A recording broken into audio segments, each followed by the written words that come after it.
안녕하세요. 8번째 날입니다. 오늘은 인텐트라고 하는 거에 대해서 좀 더 자세하게 알아보도록 하겠습니다. 인텐트라고 하는 거 여러분이 처음부터 인텐트라고 하는 걸 이용해서 웹브라우저를 띄우거나 아니면 다른 화면을 띄울 때 그 인텐트를 가지고 스타트 액티비티나 이런 메소드를 써서 다른 화면을 띄우는 방법을 썼었죠.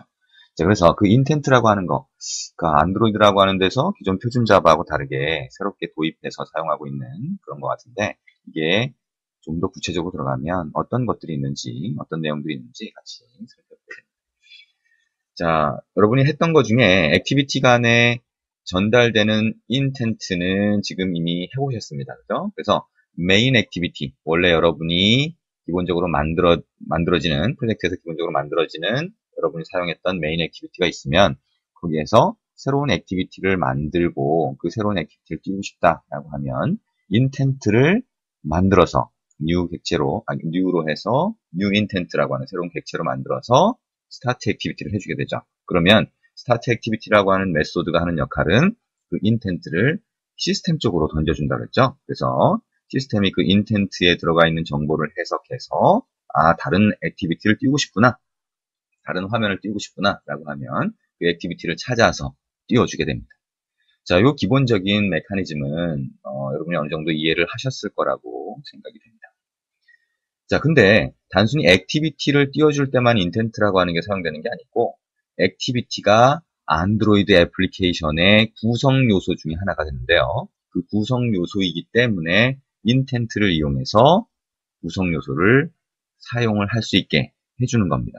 이게 무슨 얘기냐면 구성 요소 중에 대표적인 것이 액티비티, 서비스, 그리고 브로드캐스트 수신자라고 하는 것을 볼 수 있는데요.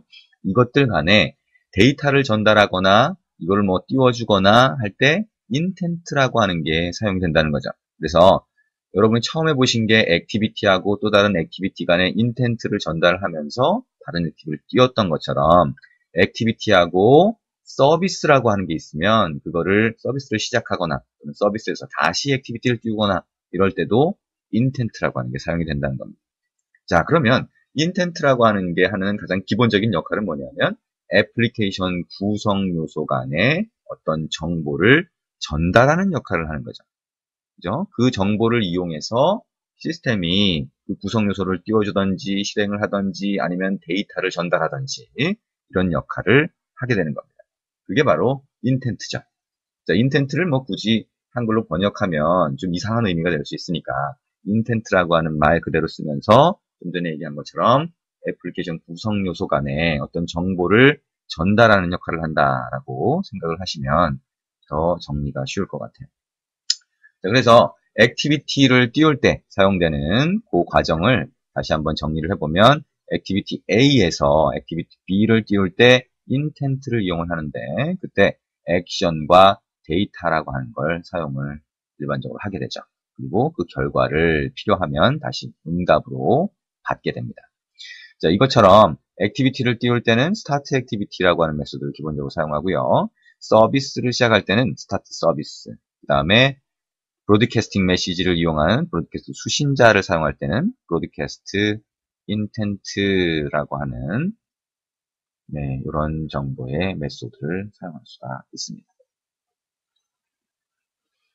그러면 인텐트라고 하는 거 여러분 처음에 웹 브라우저를 보셨을 때처럼 거기에는 소위 액션 뷰라고 하는 그 상수값이 전달이 되고 거기에 뒤에 어떤 만약에 예를 들면 전화를 걸겠다라고 하게 되면 전화번호가 들어가는 이런 데이터 그 다음에 만약에 전화번호부에 들어가 있는 정보를 하나 보고 싶다라고 하게 되면 이런 데이터를 전달을 해주게 됩니다. 그래서 앞에 나와 있는 요 정보 상수값을 액션 정보라고 하죠. 그리고 뒤에 넘어가는 요 데이터를 인텐트에 들어가는 데이터라고 일반적으로 부릅니다. 그래서 이런 정보를 넣어서 시스템으로 인텐트 객체를 전달을 해주면 시스템은 액션 뷰면 전화 걸기 화면을 보고 싶어 하는구나 라고 해석을 할 수 있죠. 그죠?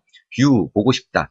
뭐를 TL이라고 하는 걸로 이렇게 표시가 되어 있으니까 TL은 전화 번호 앞에 오는 그런 키워드다 라고 해석을 하고 그 다음에 그 뒤에 전화번호가 온다라고 해석을 해서 전화 걸기 화면을 내가 띄워주게 되는 겁니다. 이게 이제 인텐트 안에 들어가는 가장 기본적인 데이터들이라고 할 수가 있습니다. 그 중에 특히나 이 액션이라고 하는 게 여러분이 주의 깊게 보셔야 되죠. 그래서 액션에 따라서 기본적으로 동작하는 기능이 뭐다라고 하는 걸 가장 처음으로 구분을 하게 되는 겁니다. 자, 그러면 인텐트라고 하는 게 여러분이 크게 생각을 해보면 두 가지 종류가 있었어요. 첫 번째, 여기 보시면 아래쪽에 보시는 것처럼 처음에 웹브라우저를 띄울 때 HTTP라고 하는 사이트 주소만 넘겨주면 웹브라우저가 떴었죠. 그거는 시스템이 여기에 있는 HTTP라고 하는 거는 요거는 웹사이트 주소니까 웹브라우저를 띄워주면서 보여줘야 되겠네 라고 생각을 하게 되는 거죠. 이게 뭐예요? 일반적으로 사용하는 웹사이트를 위한 마임 타입이니까. 그렇죠? 그 마임 타입을 해석을 해서 웹브라우저를 찾아서 띄워주는 겁니다. 그러면 웹브라우저를 띄워주세요라고 하는 말이 없죠. 그러다 보니까 이거는 시스템에서 자의적으로 해석을 해야 되는 겁니다. 그렇죠? 웹브라우저 객체를 지정한 게 아니고. 근데 위에서 보시면 우리가 new activity라고 하는 새로운 화면을 하나 만들었다면, 액티비티를 만들었다면 그 액티비티를 아예 지정을 해버렸죠. 그러면 이거는 시스템에서 해석할 때 당연히 이 화면을 띄워줄 수밖에 없겠죠. 그죠? 다른 화면에 여지가 없잖아요. 근데 아래쪽은 좀 전에 얘기했던 이거 같은 경우에는 만약에 웹브라우저 앱이 한 개가 아니라 2개 이상을 설치를 해놨다라고 하게 되면 그 여러 개의 웹브라우저 중에 어떤 걸 실행할지 모를 거 아니에요. 그죠? 그럼 어떻게 돼요? 어떤 걸 실행할까요? 라고 사용자한테 물어보게 되죠. 자, 그렇게 물어보는 이유는 뭐예요? 명확하게 지금 여기 위에서 보는 것처럼 그 대상 화면이 지정되어 있지 않기 때문이죠. 자, 그래서 이렇게 명시적으로 명확하게 그 대상 객체를 지정하는 경우와 그렇지 않고 이런 것처럼 마임 타입 같은 거를 주면서 여기에 해당하는 객체는 알아서 띄워주세요 라고 얘기를 할 때 이런 차이가 생기는 겁니다. 자, 그래서 인텐트라고 하는 건 다양한 정보를 가질 수 있어요. 근데 액션하고 데이터라고 하는 것 이외에 이런 정보들을 가질 수 있는데요. 일단 인텐트라고 하는 게 애플리케이션 구성 요소 간에 어떤 정보를 전달하는 역할을 한다고 했는데 만약에 여러분이 어떤 고객 리스트 화면에서 하나의 고객을 딱 선택했을 때 화면이 딱 전환되면서 선택한 고객의 정보를 뿌려주고 싶어요. 그러면 선택한 고객의 이름 같은 거를 이쪽 다른 화면으로 전달을 해줘야 되겠죠. 그러면 그 데이터는 여러분이 임의로 집어넣어서 전달을 해줘야 되잖아요. 그러면 그럴 때 이 인텐트라고 하는 게 또 사용이 될 수가 있어요. 무슨 얘기냐면 인텐트라고 하는 건 이미 화면하고 화면 간에 전환이 될 때 전달이 되잖아요. 그러니까 인텐트에다가 내가 추가적으로 더 전달하고 싶은 데이터를 포함해서 전달을 할 수가 있어요. 그거를 내가 더 추가적으로 데이터를 전달한다라고 하는 의미에서 부가 데이터라고 얘기를 합니다. 그래서 부가 데이터, 영어로 하면 extra라고 표현을 해요. 그래서 이 extra 데이터는 내가 인텐트에다가 정보를 더 넣어서 전달을 하게 되니까 그 정보를 더 넣을 때 put extra라고 하는 메소드가 있어요. 그래서 그 메소드를 사용할 수 있고요. 그렇게 전달을 하면 다른 화면에서, 다른 액티비티에서 전달받은 데이터를 get extra라고 하는 메소드들을 이용해서 뽑아낼 수가 있습니다. 그래서 표현을 할 수가 있겠죠. 자, 여러분이 이제 인텐트를 이용한 화면 띄우기 예제 샘플 인텐트라고 하는 프로젝트가 있어요. 그래서 그 프로젝트를 한번 열어보시면 여러분이 이미 해봤던 그런 내용들이 들어가 있을 겁니다. 자, 그래서 한번 띄워보니까 여기 보시는 것처럼 샘플 인텐트 액티비티가 메인 액티비티예요. 자, 그 안에서 버튼을 눌렀을 때 여러분들이 만든 새로운 화면을 띄워주는 역할을 여기서 해요. 근데 여러분이 일반적으로 처음에 하셨던 거는 new intent라고 해서 여기에다가 여기 있는 new activity나 또는 another activity라고 새로 만든 액티비티의 화면에 이름을 another activity.class라고 해서 클래스 인스턴스로 전달을 해주는 거죠.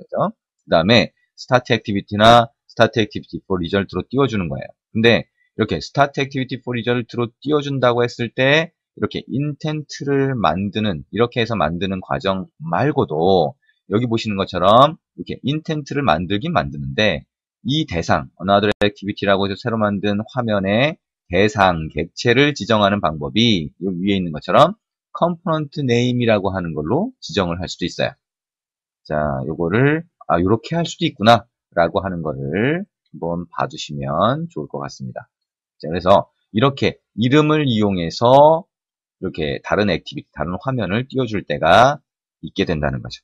그래서 여기를 보니까 첫 번째 넘어가는 파라미터는 여기 있는 것처럼 패키지 이름이 되네요. 패키지 네임. 그 다음에 두 번째 넘어가는 파라미터는 패키지 네임과 새로 만든 액티비티, 클래스의 이름까지 포함해서 컴포넌트 네임이라고 하는 그 객체로 만들어주면, 그죠? 그리고 그 객체로 만들어준 것을 인텐트에 set component라고 하는 메소드를 이용해서 넣어주면 그거를 start activity나 start for activity result에 파라미터로 전달해주면 여기에서 사용했던 이런 방식과 동일한 결과를 만들어낸다라고 하는 것을 생각을 하시면 되겠습니다. 자, 그게 이제 이 예제고요. 여러분들이 이 예제를 통해서 다시 한번 인텐트를 이용해서 다른 화면을 띄우는 그 방법을 연습을 다시 한번 해보시면 좋을 것 같습니다. 자, 앞부분에서 했던 거죠. 새로운 액티비티를 띄울 때 요청 코드와 응답 코드를 이용해서 서로 데이터를 주고받는 방법입니다. 그죠? 인텐트라고 하는 걸 이용해서. 그래서 스타트 액티비티 말고 스타트 액티비티 for result라고 하는 걸 쓰면 요청 코드를 추가적으로 사용할 수가 있으니까 어떤 액티비티에서 응답이 왔는지를 이쪽에서 구분할 수 있죠. 그죠? 그리고 응답을 이쪽에서 보내줄 때는 set result를 사용하는데 이 set result에서 response 코드 또는 result 코드라고 하는 걸 같이 넣어서 보내주면 on activity result라고 하는 데서 요청 코드와 응답 코드를 파악을 할 수 있기 때문에 이게 어떤 화면에서 넘어온 결과다라고 하는 걸 구분을 해서 처리를 할 수가 있습니다. 이미 해봤던 거 간단하게 다시 한번 봤고요. 자, 예제 중에 보시면 PDF 문서 보기 예제가 있어요. 자, 여러분이 웹 브라우저를 띄우거나 아니면 전화를 걸거나 이거는 아주 자주 나오는, 굉장히 자주 나오는 예제입니다. 인텐트라고 하는 걸 이용해서 이렇게 할 수 있다라고 하는 걸 보여주기만 하는 건데요.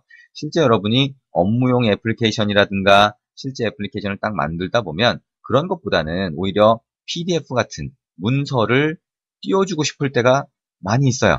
자, 이런 경우처럼 일반적으로 나오는 예제 말고 뭔가 실제 사용하기 좋은 예제 중에 하나가 이제 PDF 문서를 띄우는 예제입니다. 그러면 PDF 문서를 내가 보고 싶을 때, 띄워서 보고 싶을 때 PDF 같은 경우에도 여러분이 PDF 뷰어를 직접 만드는 건 엄청난 일이겠죠. 그죠? 그래서 그거를 직접 만드는 게 아니라 이미 단말에 설치되어 있는 PDF 뷰어 애플리케이션이 있으면, 앱이 있으면 그 앱에다가 문서만 전달해주면 이 앱이 딱 떠서 PDF 문서를 보여주겠죠.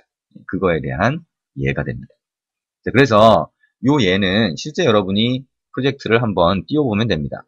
자, 한번 같이 보도록 하겠습니다. 샘플 PDF 뷰라고 하는 프로젝트 파일이 있어요. 그걸 로딩해서 보시면 여기 보시는 것처럼 샘플 PDF 뷰 액티비티라고 하는 게 있습니다.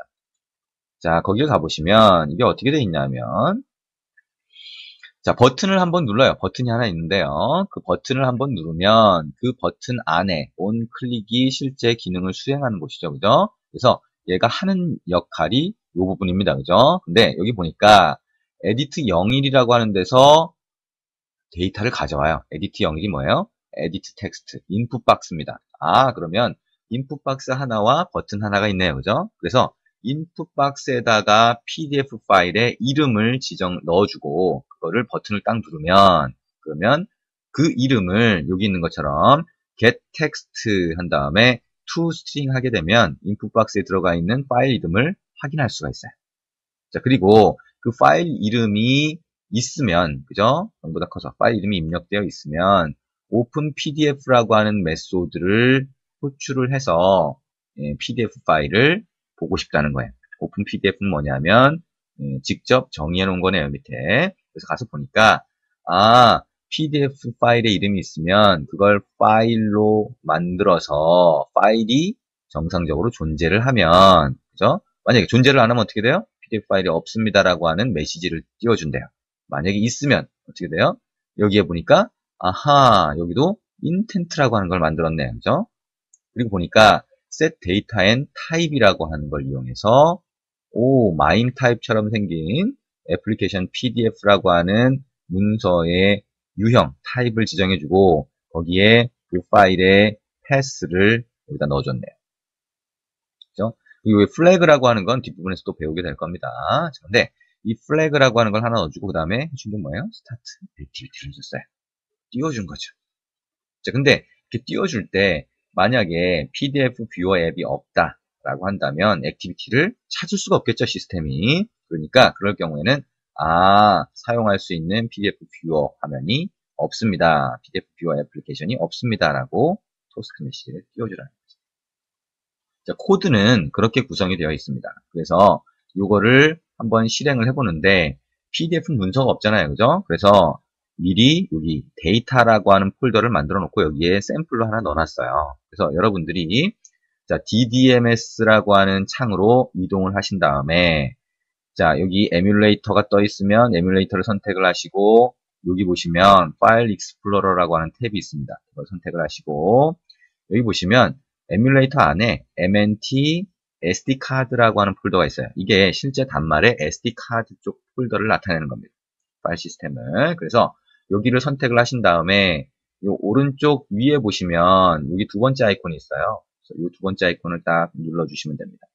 자, 그리고 아까 샘플 PDF 뷰라고 하는 그 실제 프로젝트 파일이 있는 위치로 가셔서 탐색기에서요. 그 밑에 데이터라고 하는 폴더가 있어요. 이렇게. 그래서 데이터라고 하는 폴더로 들어가 보시면 샘플 PDF가 들어가 있습니다. 그걸 선택하시고 열기를 누르면 이렇게 샘플.pdf라고 하는 게 이 폴더 안으로 들어가게 됩니다. 자, 그러면 여러분이 다시 소스로 돌아와 가지고요. 이걸 한번 에뮬레이터에 실행을 해보시면 됩니다. 컨트롤 F11 눌러서 실행을 해보시면 에뮬레이터에 앱이 뜨겠죠.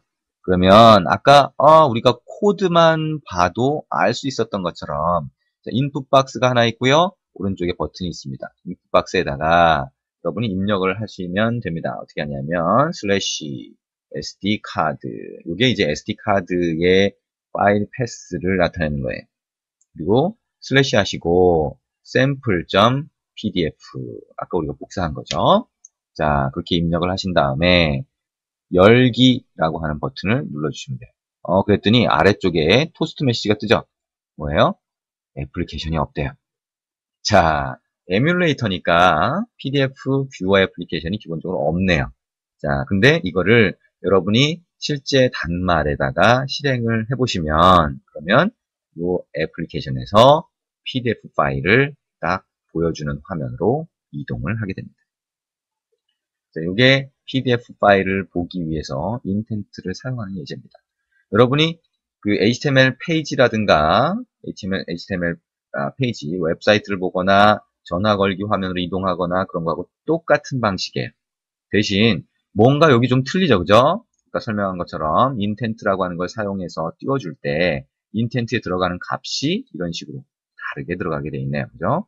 요것만 차이가 있다라고 생각을 하시면 다른 부분에 사용하는 방식은 기본적으로 동일하게 생각하시면 될 것 같습니다.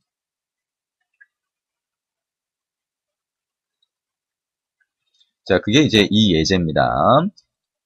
자, 좀 전에 다 설명을 했고요. PDF 파일을 이동을 해서 실행하는 것까지 했습니다. 자, 지금까지 몇 가지 이제 그 애플리케이션 실행하는 방법, 그 다음에 인텐트를 써서 다른 화면을 띄워주고 다시 돌아오는 방법까지 했는데요. 자, 우리가 새로운 화면이 딱 띄워졌을 때 그 이전에 있었던 메인 액티비티, 즉 원래 기본으로 만들어진 그 액티비티 화면이 이 새로운 액티비티 뒤에 숨어 있는 거라고 생각하면 된다 그랬죠, 그죠? 그래서 지금 여기 보시는 것처럼 내부적으로는 액티비티 스택이라고 하는 걸로 관리가 돼요. 무슨 얘기냐면 새로운 액티비티가 화면에 딱 보이게 되면 그 뒤에 이전에 실행되던 것들이 스택이라고 하는 걸로 들어가서 중지가 되게 되죠. 중지가 되게 됩니다. 그리고 만약에 그 위에 또 다른 액티비티가 또 하나 떴다라고 하게 되면 그 전에 떠있던 게 또 스택으로 들어갑니다. 그러면 위에 떠있던 게 만약에 없어지면 어떻게 돼요? 여기 스택에 있는 것 중에 맨 위에 있는 것부터 차례대로 하나씩 올라오게 되겠죠. 자, 그런 방식으로 화면이 처리가 된다는 겁니다. 자, 근데 간단하게 생각하면 얘기했던 것처럼 하나의 화면이 올라오면 그 뒤에 숨어 있게 된다라고 생각하는 거고 똑같은 거죠. 그죠? 그게 기술적으로 보면 스택이라고 하는 구조 안에 들어가게 된다. 자, 그리고 우리가 아까 앞에서 플래그라고 하는 걸 사용을 했었어요. 자, 플래그, set flags라고 하는 메소드가 있는데 그걸 인텐트에다가 쓰면 어떻게 되냐. 자, 여기 보시는 것처럼 만약에 여러분이 메인 액티비티에서 새로운 액티비티를 띄웠는데요. 새로운 액티비티가 떠 있는 상태에서 다시 한번 스타트 액티비티라고 해서 새로운 액티비티 또 띄웠다. 그럼 어떻게 되냐? 새로운 액티비티가 또 한 번 메모리상의 객체로 만들어집니다. 이렇게. 그럼 어떻게 돼요? 아, 액티비티가 두 개가 메모리상에 만들어져 있는 거죠. 이렇게 됩니다. 근데 우리가 화면은 어차피 똑같잖아요. 그러다 보니까 하나만 만들어지면 되는데 쓸데없이 메모리상에 두 개가 만들어져요. 그리고 얘가 화면상에 한번 가려주고 있는데 맨 앞에 점유를 하고 있는데 똑같은 화면이 또 뜨게 되면 그러면 얘가 그 뒤에 숨어 있겠죠. 그래서 만약에 이 화면을 없애주면 똑같은 화면이 또 나타나는 현상이 발생하게 됩니다. 그래서 이런 경우에는 메모리상에 하나만 만들어주세요 라고 할 수가 있는데 그거를 어떻게 하냐면 여기 있는 것처럼 플래그를 줍니다. 어떤 플래그? 플래그 액티비티 싱글 탑이라고 하는 게 있어요. 그래서 싱글 하나만 만들어준다는 거죠. 그죠? 그렇게 하면 이렇게 두 개가 만들어지는 게 아니라 하나만 만들어져서 하나만 보이게 됩니다. 그러면 여기 이 마지막 부분에서 이 액티비티를 화면에서 없애주면 바로 그 전 액티비티로 돌아가는 것처럼 처리가 되겠죠. 자, 이게 이제 플래그입니다. 그래서 플래그는 굉장히 다양하게 여러 가지가 있어요. 근데 가장 대표적인 게 지금 보시는 싱글 탑이라고 하는 겁니다. 자, 플래그를 사용하는 방법을 한번 보실 수가 있습니다. 자, 그 플래그를 사용하는 거는 여러분이 프로젝트에서 보시면 샘플 여기 보시면 플래그 인텐트라고 하는 게 있어요. 그래서 샘플 플래그 인텐트라고 하는 걸 가서 보시면 메인 액티비티가 이렇게 있고요. 그 다음에 또 다른 액티비티가 이렇게 있습니다. 똑같네요. 그죠? 우리가 했던 것처럼 새로운 액티비티를 하나 만들어서 그걸 띄워주는 거예요. 근데 메인 액티비티라고 하는 데서 보니까 얘가 스타트 버튼을 하나 누르면 시작 버튼을 누르면 얘가 스타트 액티비티 포 리절트를 이용해서 새로 만든 화면을 띄워주네요. 그죠? 근데 새로 만든 화면이라고 하는 게 여기 있는데 거기에 백 버튼이 있어요. 돌아가기 버튼이 있는데 그 돌아가기 버튼을 누를 때 우리가 finish라고 하는 걸 통해서 이 화면을 없애줬는데 지금 여기 보니까 finish를 막아놨네요. 대신 어떻게 해줬어요? 스타트 액티비티를 해줬어요. 그죠? 스타트 액티비티. 근데 스타트 액티비티 보니까 샘플 플래그 인텐트 액티비티네요. 메인 액티비티잖아요. 그죠? 원래 처음에 만들어진 기본 액티비티예요. 그걸 메인 액티비티라고 하면 메인 액티비티를 다시 한번 얘가 또 띄워주는 거예요. 서로 띄워주네요. 그죠? 예. 얘를 띄워주고 다시 얘를 띄워주는데 서로 띄워주는 거예요. 그러면 여기에다가 지금 플래그가 들어가 있는데요. 플래그를 한번 막고서 이렇게 되면 어떻게 되지? 한번 그 현상을 보도록 하죠. 막고 컨트롤 S 눌러서 저장. 다시 이것도 막고 컨트롤 S 눌러서 저장. 그 다음에 얘를 컨트롤 F11 눌러서 실행을 한번 해보죠. 자, 어떻게 되는지 한번 보도록 하겠습니다.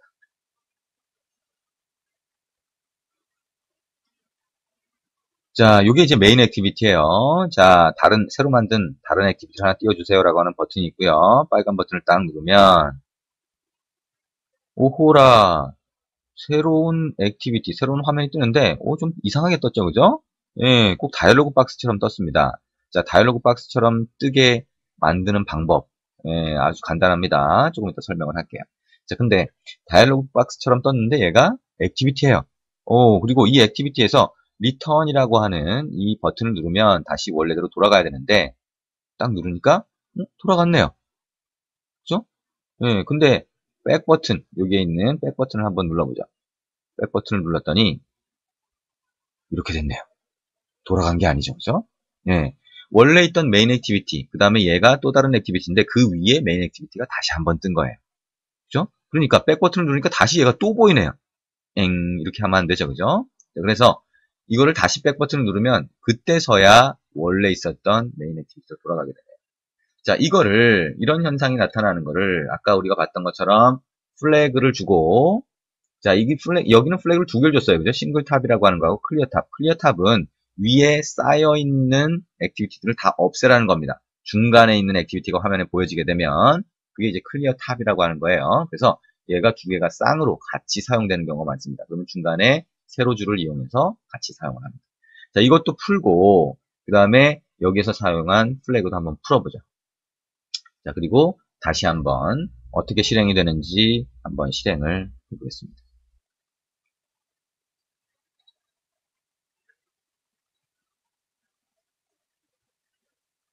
자, 실행을 하니까 메인 액티비티가 뜨겠죠, 그죠? 그래서 자, 버튼을 딱 눌렀더니 얘가 떴어요. 아까 같은 거하고 똑같죠?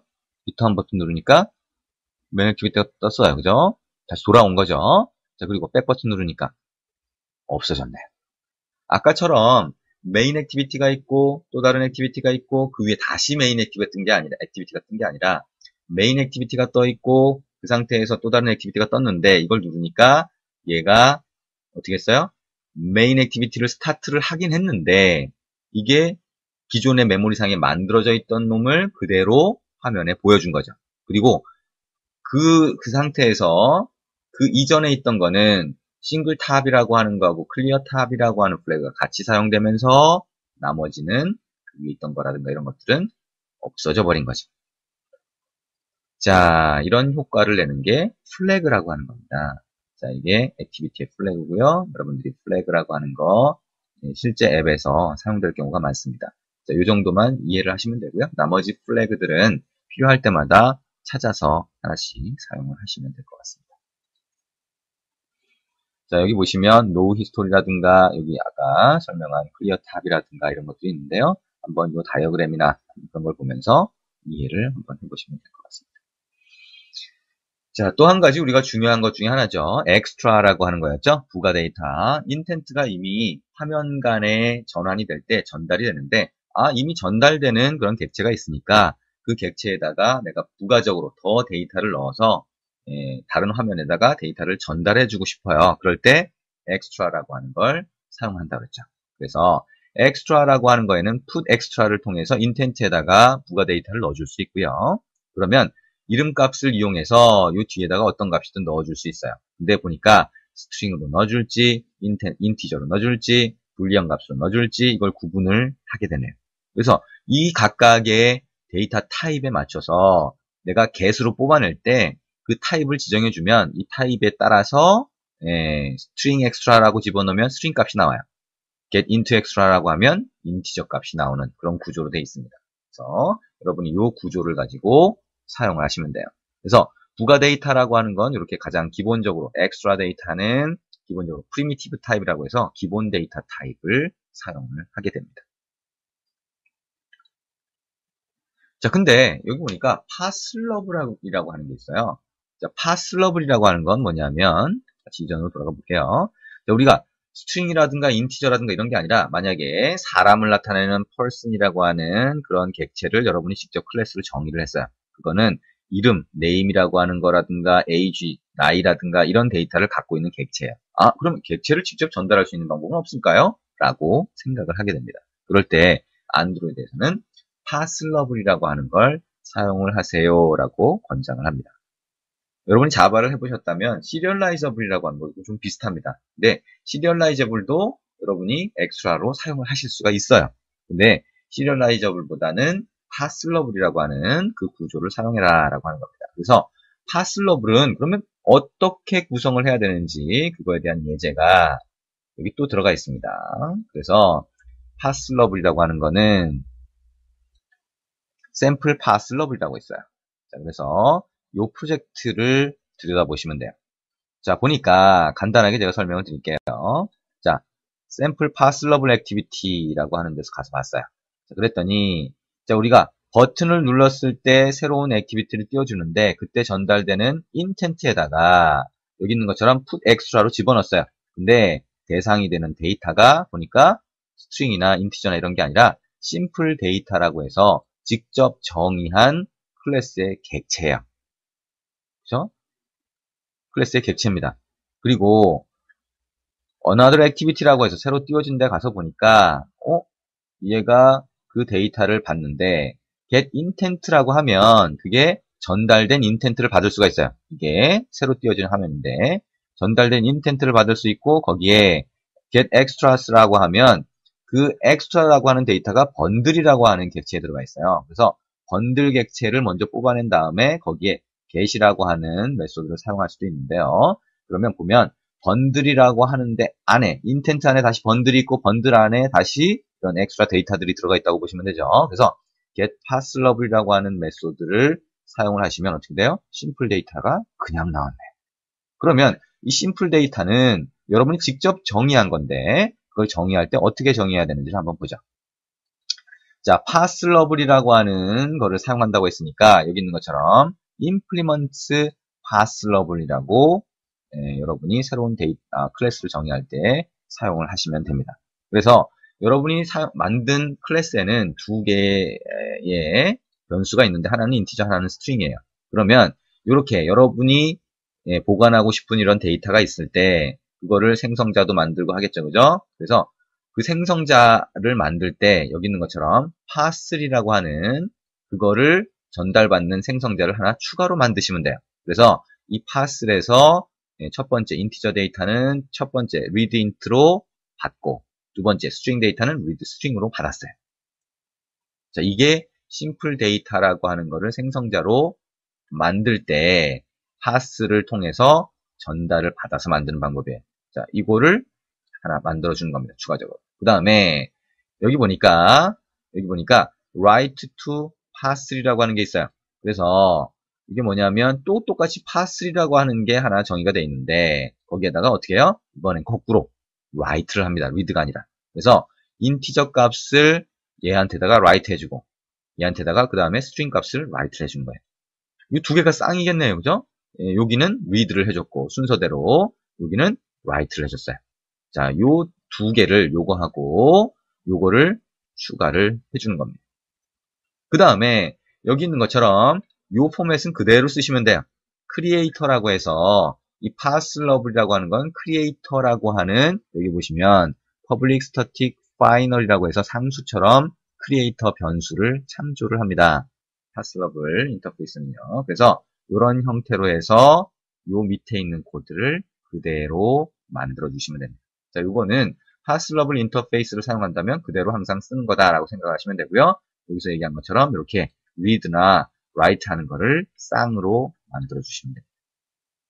자, 이게 passLove이라고 하는 형태로 해서 인터페이스를 이용해서 직접 프리미티브 타입이 아니라 string이나 인티저 이런 것만 사용하는 게 아니라 직접 클래스를 하나 만들고 여기에 데이터를 객체로 만들어서 넣었을 때 그때 인텐트에다 넣어서 전달하는 방법이죠.